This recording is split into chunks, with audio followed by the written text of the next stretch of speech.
My name is Eric Solari. I am a full professor in hematology in Paris-Saclay University, which is close to Paris. And I am working as a physician and a researcher in Gustave Roussy Comprehensive Cancer Center, which is located in Villejuif. The question I was asked to answer is whether COVID-19 affects hematopoiesis in myelodysplastic syndrome patients.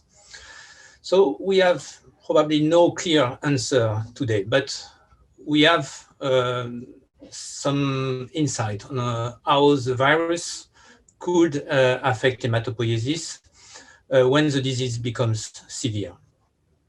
What we have shown last year is that in the majority of patients, the virus induces what we call an interferon response, so generate an antiviral response and an immune response that induce the clearance of the virus and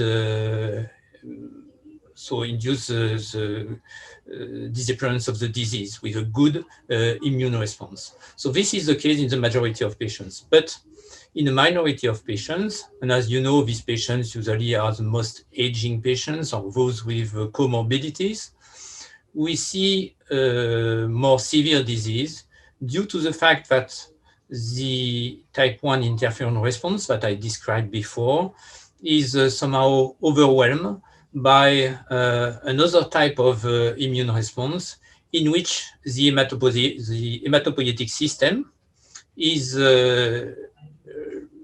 largely involved.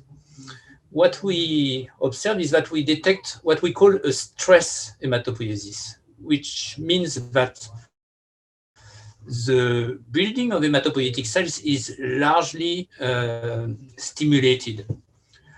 And this leads to the generation of immature cells, immature blood cells, like observed in MDS patients.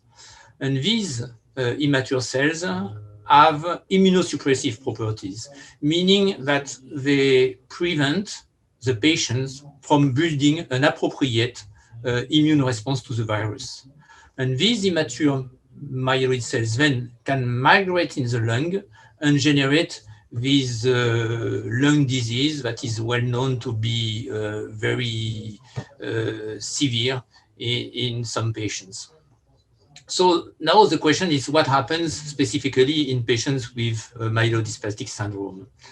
As I told you, I told you at the beginning, it's not very clear so far. But what we can anticipate first is that based on epidemiological studies, we know that the patients with an active myelodysplastic syndrome are more sensitive to this severe form of the disease. They develop more easily a severe form, and the death rate in patients with hematological malignancies is multiplied by 2.5 as compared to the rest of the population. So for sure, there is a risk, an increased risk of severe disease associated with myelodysplastic syndrome, which is the reason why it is highly suggested to get the vaccine in this situation. And the reason why this situation could predispose to severe COVID-19 is that the hematopoietic response to the virus in the severe form is very similar to what is observed in myelodysplastic syndrome. It's just more acute than in MDS, where it's a chronic disease.